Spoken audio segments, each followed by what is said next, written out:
네, 안녕하세요. 양수현 변호사입니다. 아, 회사법과 세금 이제 벌써 제 9장입니다. 9장은 사채에 대한 내용을 같이 살펴볼 텐데요. 음, 이 사채는 우리가 그 얘기하는 뭐 은행 말고 사채빚 이런 사채가 아니죠. 그 회사가 어, 주주 말고 타인으로부터 돈을 끌어 모을 때 회사채를 발행하는데 그 회사채를 얘기하는 것이죠. 예, 제 9장 사채를 같이 살펴보기 전에 제 8장 자본금의 증감에 대해서 살펴봤는데 제 8장에 대해서 OX 문제 몇 개 풀고 그 다음에 제 9장 사채에 대해서 살펴보도록 하겠습니다. 네, 제 8장 자본금의 증감입니다. 네, 뭐 내용들이 다 그렇게 쉽지는 않아서 그 법학 같은 경우는 여러 번 익숙하게 계속 보다 보면 그게 마치 옛날부터 자기 알고 있는 것처럼 할 수 있는 학문이거든요. 이게 법이라는 게 정해져 있기 때문에 그걸 이제 자주 반복적으로 접하게 되면 그게 쌓이고 쌓여서 다른 거에 비해서 법학을 공부하면 본인이 쌓여져 간다는 느낌을 많이 받을 수 있을 겁니다. 처음엔 어렵더라도 여러 번 이렇게 접하고 또 이런 OX 문제나 아니면 뭐 객관식 문제 또 주관식 그런 문제들을 여러 번 풀다 보면 익숙하게 되고 그 논리들이 일관되기 때문에 기억하기도 좋을 거라고 생각이 듭니다. 처음에는 좀 이렇게 어려운 점이 있더라도 이렇게 같이 한번 OX 문제도 풀고 내용도 같이 살펴보다 보면 나중에 본인 실력이 늘어가는 걸 느낄 수 있을 거라고 저는 확신하고 있습니다. 예. 제 8장 자본금의 증감 보겠습니다. 네, 첫 번째 문장입니다. 신주 발행에 관한 사항은 단체법적으로 중요한 사항이므로 원칙적으로 주주총회에서 결정한다. 네, 신주 발행하는 게 중요하니까 회사는 주주총회에서 이를 결정해야 된다. 네, 맞는 문장일까요? 네, 교재 248페이지를 보게 되면 네, 신주 발행에 대해서 나와 있는데요. 그 신주 발행 사항의 결정 부분을 보면 회사가 성립한 후에 주식을 발행하는 경우 신주 발행 사항에 대해 정관의 규정이 없는 것은 이사회가 결정한다. 이렇게 되어 있습니다. 이렇게 신주 발행, 그러니까 회사 설립 때 주식을 다 발행하는 것이 아니라 그 일부만 발행하고 나머지 이제 미발행 주식에 대해서 이사회가 그 신주 발행을 할지 말지를 이제 정하는 것. 이게 이제 수권자본 제도라고 하거든요. 그 각주 2번 한번 보면 신주를 발행할 때 정관에 다른 규정이 없는 한 이를 원칙적으로 이사회가 결정하도록 하는 것을 수권자본 제도라고 합니다. 뭐 이렇게 하는 이유는 그 나중에 이게 자본을 조달할 때 주총에 열고 뭐 이런 것들을 하면 그 절차가 복잡하고 쉽게 자본을 모을 수 없기 때문에 이사회가 이렇게 일정한 그 자본 그 주식을 모을 수 있는 수를 정해놓고 이사회가 이를 결정하도록 하는 방식을 취하는 거죠. 빨리 의사결정할 수 있게. 이런 제도를 수권 자본 제도라고 합니다.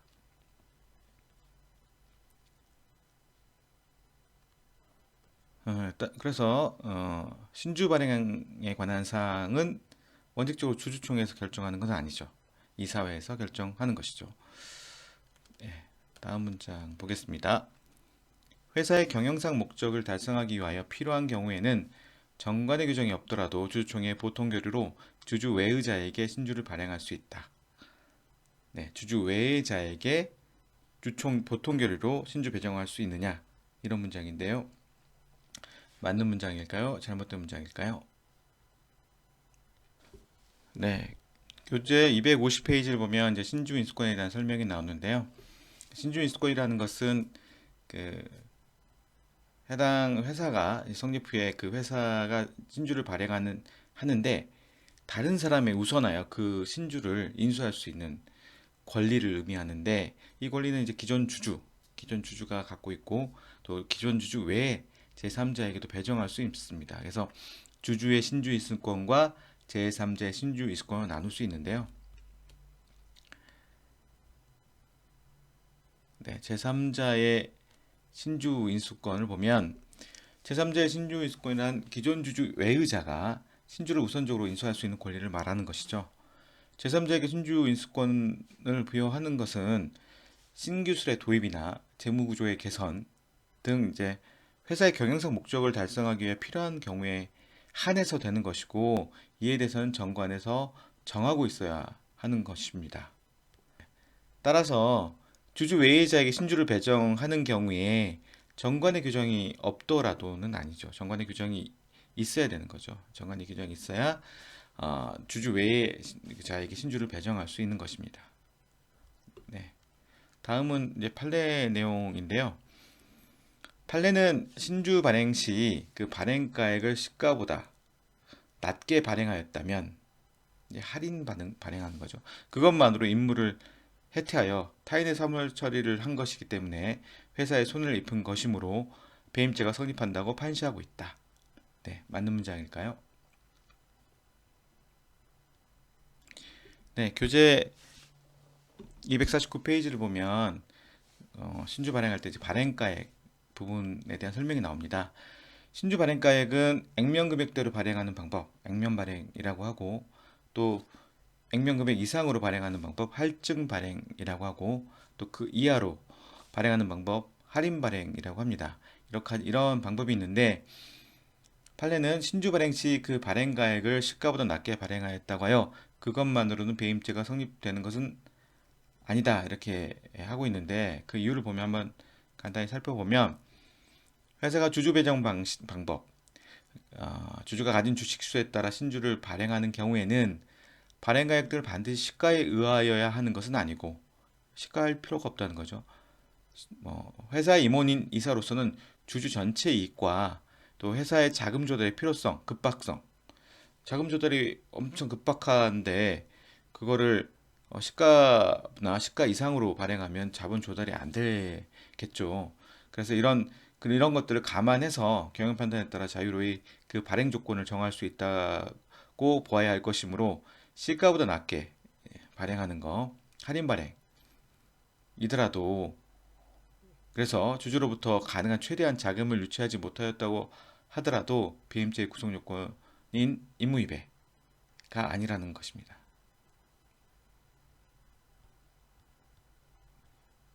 네, 따라서 판례가 할인 발행하였다면 그것으로 배임죄 성립한다고 판시하고 있지 않기 때문에 이거는 잘못된 문장이죠. 네, 다음 보겠습니다.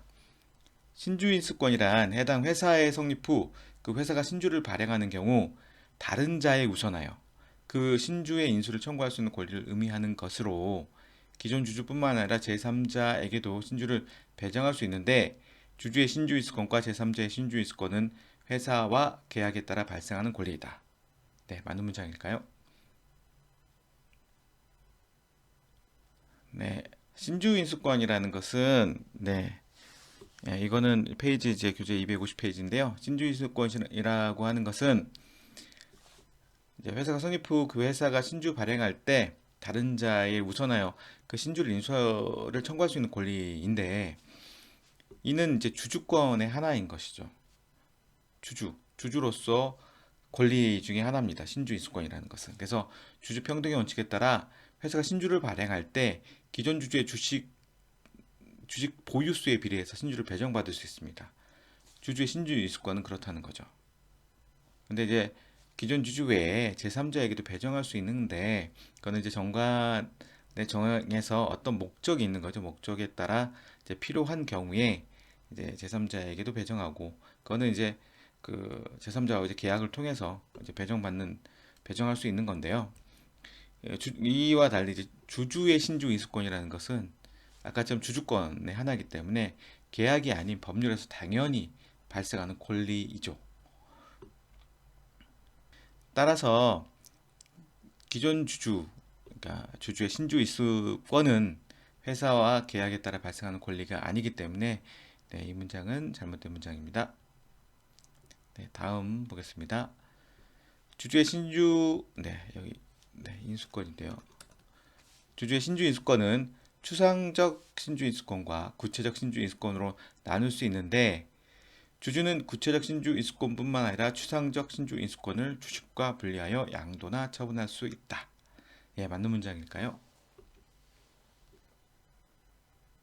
네, 251페이지를 보면 이제 주주 신주 인수권에 대한 설명, 아까 봤듯이 계약이 아닌 법률에서 당연히 발생하는 권리이죠. 이러한 주주 신주 인수권은 추상적 신주 인수권과 구체적 신주 인수권과 나눌 수 있습니다. 이건 이제 나누는 의미가 있는데요. 의미는 이제 이 둘 추상적 신주 인수권은 그러니까 주식과 분리할 수 없는 거고요. 구체적 신주 인수권은 주식과 분리할 수 있는 권리이기 때문에 이 둘이 나눈 거죠. 추상적이라는 것은 아직 구체화된 권리가 아니라는 거죠. 아직 이제 잠재적인 권리. 만약에 회사가 신주를 발행하게 되면 주주가 신주를 인수할 수 있다는 잠재적 권리인 것이죠. 근데 구체적 신주 인수권은 이제 회사가 실제로 신주 발행 절차를 개시하게 되었을 때 주주가 청약하면 신주를 배정받을 수 있는 권리. 그러니까 회사가 신주 발행 절차를 개시해서 실제로 이제 자기가 구체화된 권리를 갖게 되는 거죠.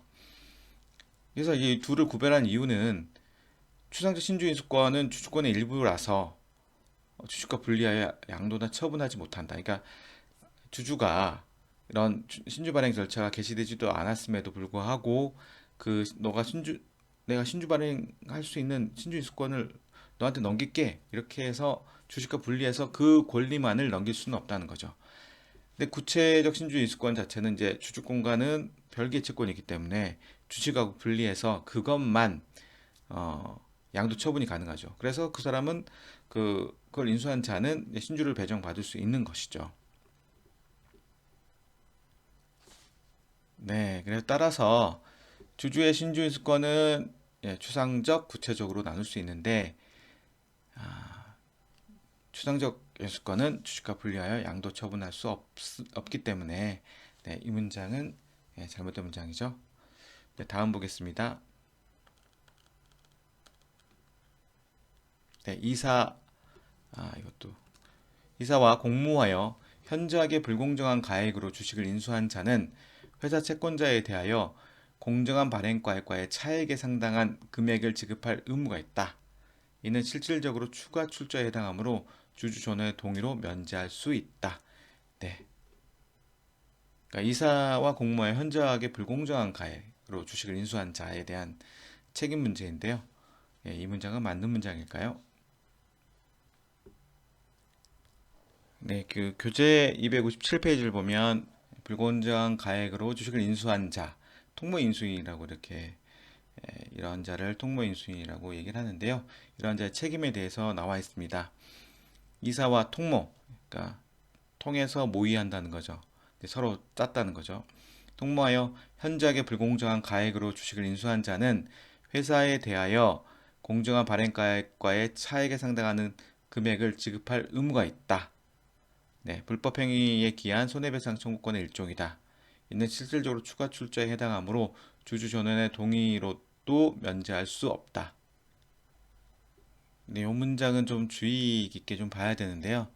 이사와 통모하여 현저하게 불공정한 가액으로 주식을 인수한 자, 이게 통모인수인인데 이 자는 회사에 대하여, 회사에 대해서 그 차액에 상당한 금액을 지급할 의무가 있는 거죠. 회사에 대해서. 그리고 주주 전원의 동의로도 면제할 수 없는 거죠. 이거는 출자니까 동의로 면제하면 안 되겠죠. 네. 그래서 추가 출자를 하라는 거죠. 회사의 그 자본금하고 관련된 사항이기 때문에 면제할 수 없다는 거죠. 네, 그 다시 문장으로 돌아오면 이사와 공모하여 현저하게 불공정 가액으로 주식을 인수한 자 통모인수인은 회사 채권자가 아니라 회사에 대해서죠. 회사에 대하여 공정한 발행가액과의 차액에 상당한 금액을 지급할 의무가 있다.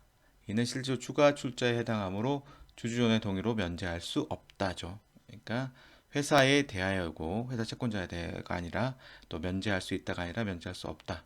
네, 이렇게 이게 맞는 문장이죠. 네, 다음 보겠습니다. 예, 마지막 문장인데요.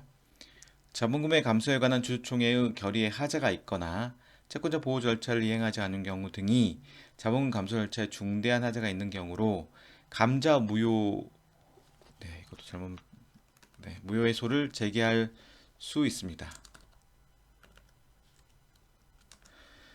네, 이러한 자본금 감소의 무효를 인정하는 판결이 확정되면 그 판결은 제3자에 대하여 효력은 있지만 소급효는 없다.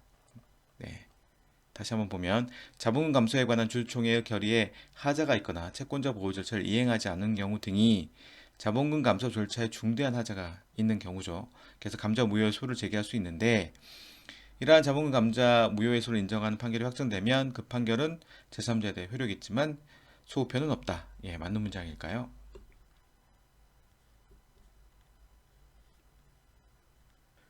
네, 260페이지에는 자본금 감소에 대한 내용이 나와 있는데요. 자본금 감소라는 것은 회사가 상법의 절차를 걸쳐서 절차에 따라서 이제 감소하는 거죠. 자본의 총액을 줄이는 것을 의미하는데 액면 금액을 감소하는 거라든지 발행 주식수를 감소하는 방법이 있는데 자본 감소는 정관 변경의 특별 결의에서 그 감소를 결의하도록 하고 있고 또 채권자 보호 절차를 거쳐야 합니다. 네, 이러한 그 자본금 감소 절차에 이제 하자가 있는 경우에는 감자 무효의소를 제기할 수 있는데요. 네, 자본금 감소 절차에 하자가 있는 경우에 회사의 법률관계 안정성을 위해서 상법은 일정한 소외 방식에 의해서만 그 하자를 다툴 수 있도록 규정하고 있습니다. 네, 소외의 원인을 보게 되면 자본 감소에 관한 주주총회 결의에 하자가 있다거나 채권자 보호 절차를 이행하지 않은 경우 등이 자본금 감소 절차의 중대한 하자에 하게 되고, 네, 그 판결의 효력을 보게 되면 판결의 효력은 원고가 승소하면 대세적. 원래 민사소송 같은 경우는 그 소송 당사자만 그 효력이 있는 대인적 효력밖에 없는데 이 경우는 대세적 효력이 있는 거죠. 그리고 소급표가 인정되는 거죠. 그러니까 중요하기 때문에 소급해서 장래가 아니라 소급해서 인정되는 거죠. 그러면 아까 이제 자본금 감소에 관한 주총의 결의에 하자가 있거나 채권자 보호 절차를 이행하지 않는 경우들이 중대한 하자라고 봤죠. 그래서 감자 무효 소유를 제기할 수 있는데 이러한 자본금 감소의 무효를 인정하는 판결이 확정되면 그 판결은 제3자에 대해서 효력이 있고 소급표도 있게 되는 것입니다. 네, 잘못된 문장이죠. 네, 이상으로 네, 제8장에 대한 OX 문제를 마치고 제9장의 사체에 대해서 살펴보도록 하겠습니다. 네, 제9장 사체입니다.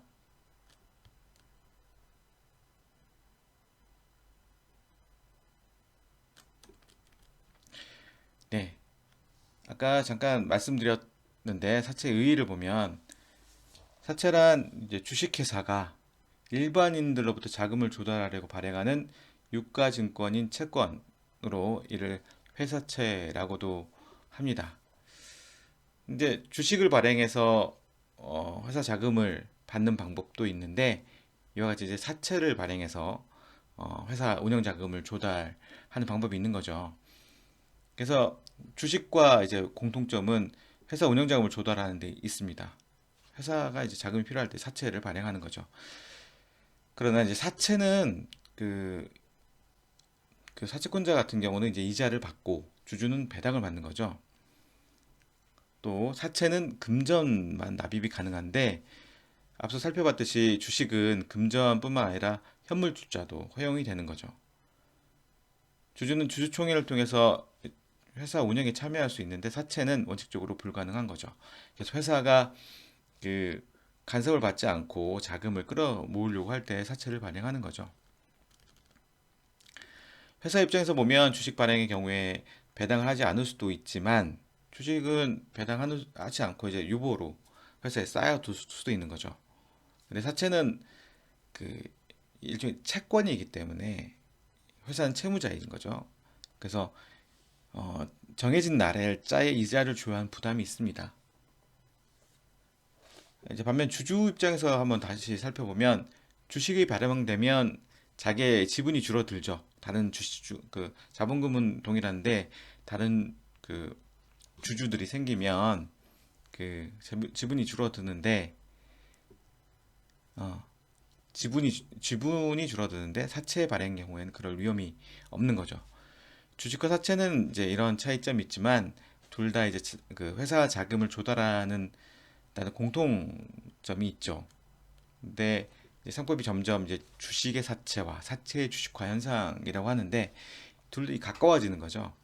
예를 들면 이제 의결권 없는 주식을 보면 주식인데 주식이라는 것은 주주의 지위를 나타내는 건데 주주라는 주요한 게 주총에서 자기 의결권을 행사하는 건데 의결권 없는 주식이라는 것은 결국은 사채랑 좀 가까운 거죠. 또 상한 종류 주식도 보면 결과적으로는 그 주식이 사채와 좀 유사한 형태를 보이는 거고 사채의 경우도 뒤에 이제 전환사채, 신주이수권부 사채를 보면 이게 결국은 이제 주식으로 바뀔 수 있는 것들이기 때문에 사채의 주식화 현상을 보여준다라고 합니다. 그래서 예를 들면 이제 뭐 상법에 그 시험 문제가 있다, 주관식이다 이랬을 때는 만약에 이제 그런 시험이 있다고 하면 이런 내용들을 좀 이게 뭐 사채나 뭐 이 주식에 대해서 이런 내용들을 써주면 좀 답안지가 좀 좋아 보일 것 같습니다. 네, 이러한 사채 발행 절차를 보면 네, 원칙 회사는 이사회 결의에 의해서 사채를 발행할 수 있습니다. 예, 정관으로 정한한 바에 따라 회사는 대표이사에게 위임할 수 있습니다. 근데 사채의 금액 및 종류를 정하여 1년이 초과하지 않는 기간 내에 위임할 수 있는 것입니다. 네, 여기 발행할 수 있는 사채 종류에는 뭐 이런 거는 한번 네, 살펴보시면 될 것 같고요. 네, 발행 절차는 이제 이사의 결의에서 발행할 수 있다. 이거 알아두시면 될 것 같고요. 그러나 어, 이사회는 대표이사에게 위임할 수도 있고 그 기간 1년을 초과하지 않은 기간 내에 위임할 수 있다. 이 정도 기억하시면 될 것 같습니다. 다음 발행 방법 보겠습니다. 발행 방법은 특정인에게 사채 총액을 인수시키는 총액 인수 방법과 일반인으로부터 사채권자를 모집하는 공모 발행 방법이 있습니다. 총액 인수 방법은 특정인이 회사가 발행한 사채의 총액을 다 인수하는 방법이죠. 사채의 모집이 완료된 때는 이산 지체 없이 인수인에 대하여 각 사채의 전액 또는 일회에 납입을 시켜야 하는 것이고요. 공모 발행은 사채권자를 일반인으로부터 모집하는 방법인데 직접 모집 방법과 위탁 모집, 이제 간접 모집 방법이 있습니다. 또 도급 모집 이렇게 이제 구별이 되는데 직접 모집이라는 것은 회사가 직접 일반인을 상대로 사채권자를 모집하는 방법이죠. 이에 이제 직접 모집과 위탁 모집이 이제 약간 이 간접 방법인데 회사가 직접 하는 게 아니라 특정인 예를 들면 증권회사나 은행에게 이제 이런 사채 발행 업무를 위탁하죠. 대부분 이렇게 하겠죠. 그 은행이나 증권회사에게 사채 발행 업무를 위탁해서 발행하는 방법입니다. 요거는 약간 다른 건데 도금 모집이라는 거는 이제 위탁 모집의 결과 그 모집액이 총액에 미달하는 경우 그 잔액을 인수할 것을 의미하는 거죠. 도금 모집 뭐 이런 거는 네 발행 방법은 이렇게 나눠져 있고요. 청약을 보면 사채 모집에 응하고자 하는 자는 사채 청약서 두 통에 그 인수할 사채 수와 주소를 기재하고 기명란인 서명하여야 한다. 뭐 이 정도 알고 있으면 될 것 같습니다. 청약은 그렇고요. 배정은 예, 사채 청약에 대해 발행회사나 수탁회사가 배정을 하면 사채의 계약이 성립된다.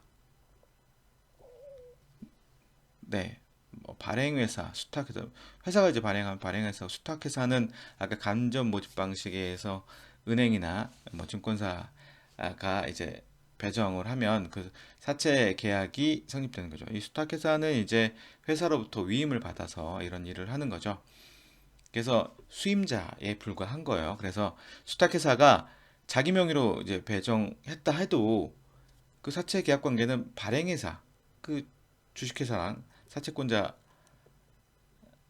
사이에 이루어지는 거죠. 수탁회사는 그냥 그 업무를 위임받아서 하는 자에 불과하기 때문이죠. 이제 납입 부분 보겠습니다. 이렇게 이제 청약 배정이 끝나면 이제 납입을 하게 되죠. 네. 사채 모집이 완료한 때는 이사는 지체 없이 인수인에 대하여 그 사채 전액 또는 제1회 납입을 시켜야 한다. 사채 모집에 위탁을 받은 회사는 그 명의로 위탁 회사를 위해 인수인으로 하여금 납입시킬 수 있다.